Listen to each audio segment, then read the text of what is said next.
काशीपुर से आई हैरान कर देने वाली तस्वीरें। वेदांता हॉस्पिटल एक बार फिर सवालों के घेरे में है।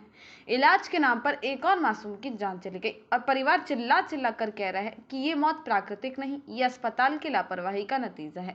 जरा सोचिए, परिवार कह रहा है कि बच्चे की तबीयत इतनी गंभीर नहीं थी, लेकिन अचानक रातों रात उसकी मौत हो गई। क्या ये इलाज था या मौत का सौदा? याद रखिए, इससे पहले भी इसी हॉस्पिटल पर लापरवाही के आरोप लगे थे। पंजीकरण तक पर सवाल खड़े हुए थे, लेकिन कार्रवाई जीरो। कितनी मासूम जाने जाएंगी? कब जागेगा प्रशासन? और सबसे बड़ा सवाल, क्या वेदांता हॉस्पिटल जैसे संस्थान गरीबों की मजबूरी का फायदा उठा रहे हैं? कंफ्यूजन नहीं है। 3 दिन पहले बच्ची को थोड़ी सूजन और पेट में दिक्कत होने की वजह से परिवार द्वारा एक निजी अस्पताल काशीपुर में ले जाया गया। तो परिवार सक्षम नहीं था। वहां के एक हॉस्पिटल ने इनको बोला कि भाई 50,000 रुपए जमा कर दो तब इलाज होगा। परिवार सक्षम नहीं था। परिवार वहां से बच्चा लेके अपना आ गया। इतने में क्या आशा कार्यकर्ता उनके द्वारा इनको सजेस्ट किया गया कि भाई वेदांता हॉस्पिटल ले जाओ, वहाँ आयुष्मान से इलाज हो जाएगा। परिवार को इलाज कराना था, पैसे नहीं थे, बालक को मारना नहीं था, वो वहां ले गए। वहां जाने के बाद भी 3 दिन पहले ही इसका आयुष्मान कार्ड इनसे और सारे डॉक्यूमेंट जो तो ले लिए गए। उनको बोल दिया गया कि आयुष्मान आपका लग गया और इसको 15 दिन हम रखेंगे।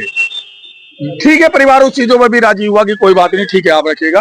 कल रात्रि में उसको अचानक वो अपने परिवार के साथ खेली भी है, अपने पिता के साथ खेली भी है, और कोई इतनी बड़ी गंभीर समस्या भी उस बच्ची को नहीं थी कि साहब वो वेंटिलेटर पे हो या अत्यधिक बीमार हो। जो बच्चा 1-2 घंटे पहले तक खेल रहा है अपने पिता के साथ, उसके बाद इनके द्वारा कोई इंजेक्शन या मेडिसिन दी गई है, उसके बाद जो भी हुआ है 1 से 2 घंटे के बीच में उस बच्ची की मृत्यु हो गई है।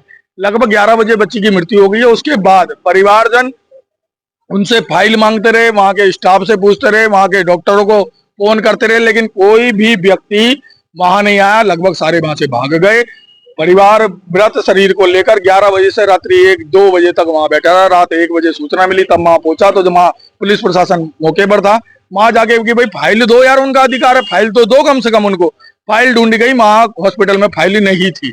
इन्होंने पूरे कागज उसके खुर्द बुर्द कर दिए थे। वहां जाने के बाद ढूंढा गया तो एक ड्रॉर में से एक बच्ची का एक कागज, ड्रॉर में से वो कागज मिला। उसके बाद इनसे बातचीत की गई। प्रशासन ने अनुरोध किया कि भाई आप रात्रि में यहाँ ना दें, या आपको अगर कानूनी कार्रवाई करनी है, जैसे मैं भी जानता हूँ, सब लोग जानते हैं कि अगर कानूनी कार्रवाई करनी है तो आपको इस बच्ची का पोस्टमार्टम कराना होगा।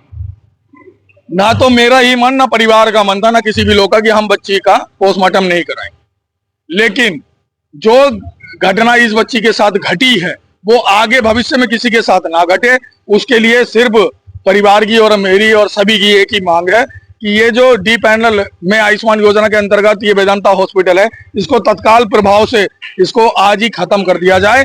अन्यथा ये जब तक डी पैनल इसमें आयुष्मान में रहेगा, ऐसे ही गरीब परिवारों को गुमराह करके ये लोग अपने अस्पताल में एडमिट करते रहेंगे और उनके इलाजों में कोताही बरतेंगे। और अभी लगभग साल भर पहले एक बच्ची भवानी महामारी थी और आज ये पीयू है। आगे ना जाने मेरी बच्ची होगी या आपकी बच्ची होगी, इसकी चिंता करते हुए कि ना ऐसे हॉस्पिटल इन आयुष्मान योजना के अंतर्गत रहेंगे और ना ही गरीब परिवारों के साथ ये स्थिति रहेगी। आपने कोई चेतावनी दी? चेतावनी स्पष्ट दे रखी है, अगर ये आज नहीं हुआ तो जब तक इस बच्ची का अंतिम संस्कार नहीं होगा।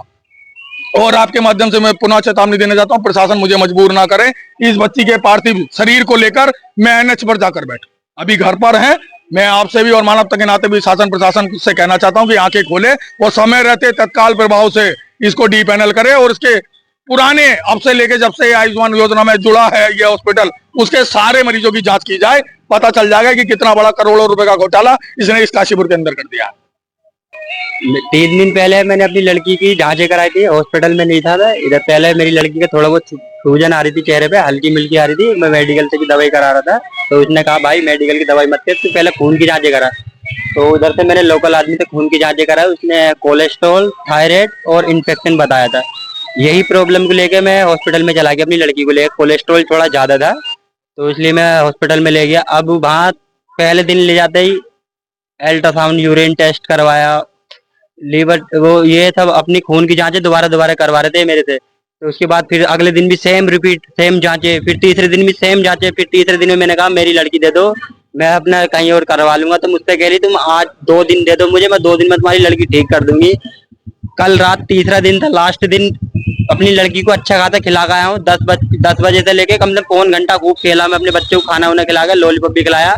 उसके बाद मेरी लड़की के रेस्ट करने के टाइम पे इन्होंने पता नहीं कौन सा इंजेक्शन दिया, उस इंजेक्शन के बाद 10 मिनट बाद मेरी लड़की का काला खून आने लग गया था, यहाँ से भी और यहाँ से भी मेरी लड़की का खून अब तक लग रहा है मेरे। साहब इतनी दिक्कत है और हमें साहब इंसाफ चाहिए ये बहुत, और स्टाफ और डॉक्टर बहुत बदतमीज है। हमें कल से इन्होंने छुट्टी नहीं करने दी, इतनी जोर लगा लिया, हमें छुट्टी नहीं करने दे रहे कैसे भी करके साहब। उस वक्त आप थे? मेरी वाइफ थी, मेरी वाइफ के सामने लगाया था। क्या हुआ मैं आपकी लड़की? है आपकी बेटी की उम्र कितनी थी? मेरी 3 साल 8 महीने की 6 महीने की होगी। देखिए कोई भी केस बिगड़ा नहीं है। ये 4 से 5 साल का बच्चा था, पीहू नाम की बच्ची थी। इसको किडनी फेलियर था, इसको लीवर फेलियर था, इसके पेट में पानी भरा था, इसके फेफड़ों में पानी भरा था। ये किसी लोकल डॉक्टरों से ट्रीटमेंट ले रहे थे, उस कारण से बच्चा थोड़ा बिगड़ा ही हुआ था पहले से।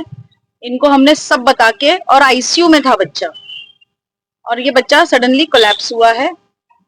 बाकी केस कोई बिगड़ा नहीं है। जो ट्रीटमेंट है वो हम सब प्रोवाइड कर देते हैं, हमने फाइल्स भी प्रोवाइड कर दीजिए, हमें कोई इश्यू नहीं है। बाकी हमारी इसमें कोई गलती नहीं है। पेशेंट के साथ जो भी हुआ है, बच्चे के साथ मेरी सांत्वना हमेशा रहेगी, क्योंकि मैं बच्चों की डॉक्टर हूँ, मेरे अंदर वो ममता है ना। तो बच्चों के साथ हम गलत नहीं कर सकते, और इनफैक्ट हम किसी भी पेशेंट के साथ, कोई भी हॉस्पिटल या कोई भी डॉक्टर कोई गलत करने सोचता ही नहीं है इस चीज के लिए। मैम उस बच्चे के जो फादर है उन्होंने ये एलिगेशन लगाया कि एक स्टाफ ने इंजेक्शन दिया था उसको, उसके बाद उसकी नेजल ब्लीडिंग स्टार्ट हो गई थी। एंटीबायोटिक का इंजेक्शन था, उससे कोई नेजल ब्लीडिंग हो ही नहीं सकती। और उसका भी हम जो भी है इंजेक्शन उनके सामने दिया जाता है, इंजेक्शन उनके पास होता है, वहीं से निकाल के वहीं पे लोड किया जाता है। वो बता रहे थे कि बच्चे के मुंह से झाग आ रहे थे और काला खून निकला उसके नाक। हाँ, वही तो ब्लीडिंग हुई है बच्चे को। अब वो किस कारण से, डेढ़ दिन में हमको भी जितनी जांचें थी उससे पहले की जांचों में भी उसको आया है इन्फेक्शन, फेफड़े और उसमें पानी था। बाकी की रिपोर्ट्स आनी बाकी थी। मैम एलिगेशन ये भी लग रहा है कि आपको जो फाइल मांग रहे थे फाइल नहीं थी, ड्रॉअर से एक पेपर निकाल के आपने कुछ किया है। नहीं सर, 2 फाइलें होती है, एक ट्रीटमेंट शीट अलग पड़ी होती है और दूसरी फाइल होती है वो सिस्टम में अपलोड होती रहती है ना। तो उसकी जो फाइल है वो हमारे डॉक्टर के पास होती है।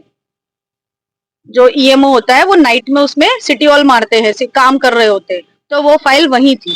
वही लोगों का ये भी कहना था कि कहीं ना कहीं इनकी छुट्टी ये मांग रहे थे कि अगर आपसे नहीं हो पा रहा है इनका इलाज तो दूसरी जगह शिफ्ट करा देंगे, लेकिन वो भी नहीं किया गया। नहीं, इनने हमसे जो छुट्टी मांगी थी वो पेशेंट के मम्मी पापा ने हमसे कोई छुट्टी नहीं मांगी थी, उनके साथ कोई दूसरे रिलेटिव थी, उनने मांगी थी। पर हमने बोला था अगर एक दिन में नहीं ठीक होता है तो पेशेंट की मर्जी है।